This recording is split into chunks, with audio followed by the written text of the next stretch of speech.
우리가 회계의 순환 과정에서 가장 먼저 발생하는 것이 거래가 발생한다라고 했었어요. 그럼 거래가 무엇인지를 한번 살펴보도록 할게요. 자, 거래라고 하는 것은 다섯 글자로는 경제적 사건이라고 합니다.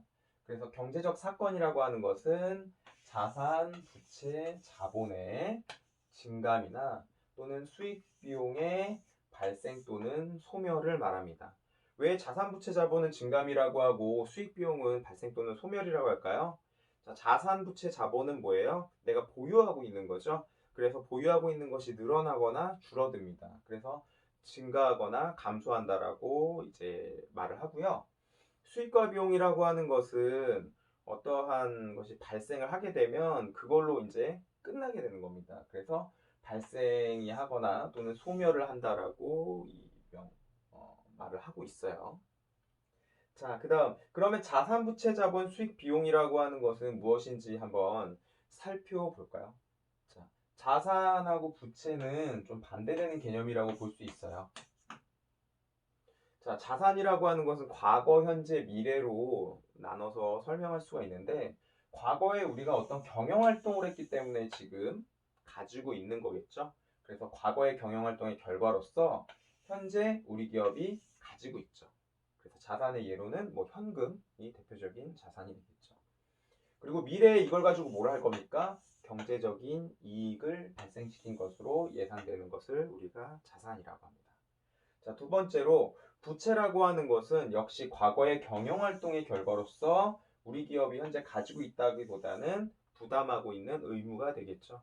그리고 미래에 어떻게 돼요? 경제적 손실이 발생할 것으로 예상되는 겁니다. 예를 들면 은행에다가 뭐 돈을 빌렸다라고 하면 뭐 차입금이라고 할 수 있겠는데 빌릴 차자를 써서 이 차입금은 언젠간 내가 뭘 해야 돼요? 현금이 생기면 이 은행에다가 돈을 갚아야겠죠. 그래서 미래에 경제적 손실이 발생할 것으로 예상되는 것입니다. 자, 자본이라고 하는 건 앞에서도 했었는데 내가 가지고 있는 순자산을 자본이라고 하는데 자, 이 순자산은 어떻게 한다고 했어요? 내가 가지고 있는 총 자산에서 총 부채를 빼면 나머지 남은 것이 나의 순자산이라고 했었죠. 그래서 총 자산에서 총 부채를 뺀 것이 자본이다. 자, 그 다음에 수익과 비용을 살펴보면 우리가 경영활동을 했기 때문에 수익이 발생하고 경영활동을 하기 때문에 비용이 발생하겠죠. 그래서 경영활동의 결과다 라고 하는 거는 둘 다 똑같고요. 자, 수익이 발생하면 뭘 증가시켜 줄 수 있어요? 자산을 증가시켜 줄 수도 있고 또는 부채를 빼줄 수도 있겠죠. 부채가 감소할 수 있어요. 내가 돈이 생기면 뭐 우리 회사에다가 돈을 저축을 하게 되면 자산이 증가하게 되는 거고 이 돈을 가지고 생긴 돈을 가지고 빚을 갚으면 부채가 감소하게 되는 거죠. 그래서 결과론적으로 자산의 증가나 부채가 감소하게 됨으로써 자본이 증가하게 됩니다. 자, 그다음 비용을 살펴보면 경영활동의 결과로서 비용은 수익과 반대겠죠. 비용이 발생하면 돈을 쓰거나 자산이 감소하거나 또는 빚을 내서 비용을 발생시킬 수도 있겠죠. 부채가 증가하게 됨으로써 결과론적으로 어떻게 될까요? 자본이 감소하게 되겠죠. 그래서 자산, 부채, 자본, 수익, 비용의 개념을 좀 살펴보았습니다. 그래서 거래가 발생하면 우리가 기업에서는 독식부기의 원리에 따라서 왼쪽 차변과 대변 오른쪽에 거래의 이중성이라고 해서 원인과 결과로 나눠서 두 번 기입한다라고 했습니다. 그래서 우리가 차변을 왼쪽이라고 하고요. 대변을 오른쪽이라고 합니다. 이거는 회계에서 계속 지금까지 변하지 않았던 것들이기 때문에 여러분들이 이제 계속 분기를 하게 되면 차변은 왼쪽, 대변은 오른쪽 이런 것들이 자연스럽게 사용하실 수 있으실 겁니다. 자, 거래 판료소라고 하는 것이 있는데요.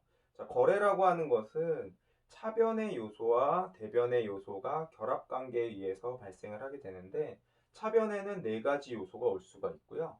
대변에 네 가지 요소가 올 수가 있습니다. 그래서 네 가지 요소와 대변의 네 가지 요소가 만나서 거래가 발생하는 것을 이 거래의 판료소라고 합니다. 그래서 저번에도 한번 그 강의에서 한번 했을 텐데 자, 차변의 요소 네 가지하고 대변의 요소 네 가지를 우리가 외워야지 분개를 할 수 있겠죠. 자, 우리가 재무상태표에서 자산은 차변에 온다고 했어요.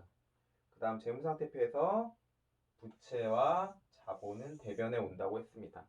이게 원래 자리죠? 그럼 원래 자리에서는 우리 집에서는 마음이 어때요? 마음이 편하죠? 그래서 원래 자리에서는 다 증가합니다. 그러면 반대에도 올 수가 있는데 자, 원래 자리가 차변인데 대변에 오게 되면 감소가 돼요. 자산은. 그리고 부채와 자본은 대변의 원래 자리인데 반대편에 오게 되면 역시 감소가 오게 됩니다. 내 자리가 아닌 것이니까 마음이 어때요? 마음이 불편하죠? 그러니까 다 감소하게 되는 겁니다. 그리고 손익계산서를 살펴보면 손익계산서 차변에는 비용이 오고 손익계산서 대변에는 수익이 오게 됩니다. 그래서 차변에는 비용이 발생하게 되고요. 대변에는 수익이 발생하게 돼요. 그래서 이 차변의 네 가지 요소와 대변의 네 가지 요소가 만나서 거래가 발생을 하게 됩니다. 예를 들면 내가 가지고 있던 현금을 예금으로 넣었다고 봅시다. 그러면 내가 가지고 있던 현금은 줄어들죠? 현금은 자산이기 때문에 자산이 감소하게 되고요. 그리고 예금이라고 할 수 있는 예금이라고 하는 나의 자산이 현금은 줄어들었지만 증가하게 되죠. 그래서 자산의 증가가 되겠죠. 그래서 자산의 증가와 자산의 감소가 만나서 이렇게 거래가 발생하게 돼요. 그래서 차변의 요소 네 가지와 대변의 요소 네 가지가 이러한 식으로 만나서 거래가 발생하는 것을 우리가 거래의 8요소라고 합니다. 자, 회계상의 거래와 일반적인 거래, 장부에다 기록하지 않는 거래를 좀 분리할 수 있어야 되는데요. 자, 회계상의 거래는 자산, 부채, 자본, 수익, 비용에 변동이 발생하는 거래를 회계상의 거래, 경제적 사건이라고 합니다. 그럼 경제적 사건이 아닌 것이 대표적으로 네 가지가 있는데요. 채용, 주문, 계약, 다른 말로 체결, 담보하라고 하는 것이 시험에 가장 잘 나오는 회계상의 거래가 아닌 것입니다. 예를 들어 볼게요. 자, 종업원을 채용을 했어요. 그럼 이 채용한 사건만으로는 지금 당장 급여가 나가진 않죠. 그래서 채용을 한 거에 대해서는 자산, 부채, 자본, 수익, 비용의 변동이 없습니다. 그 다음에 전화를 해서 우리가 홈쇼핑으로 예를 들어서 전화를 했는데 결제는 나중에 하기로 했습니다. 그럼 주문했을 때 주문한 것만으로는 어떤 자산, 부채, 자본, 수익, 비용의 변동이 발생하지 않죠. 자, 계약을 체결했습니다. 자, 보험 계약을 체결하거나 어떤 상품 계약을 체결했어요. 지금 당장 대금을 지급하지 않았다는 거예요. 그러면은 계약을 체결했을 때에는 경제적 사건이 발생하지 않겠죠. 자, 은행에다가 돈을 빌리기 위해서 우리 기업이 가지고 있는 건물을 담보로 은행에다가 돈을 빌렸습니다.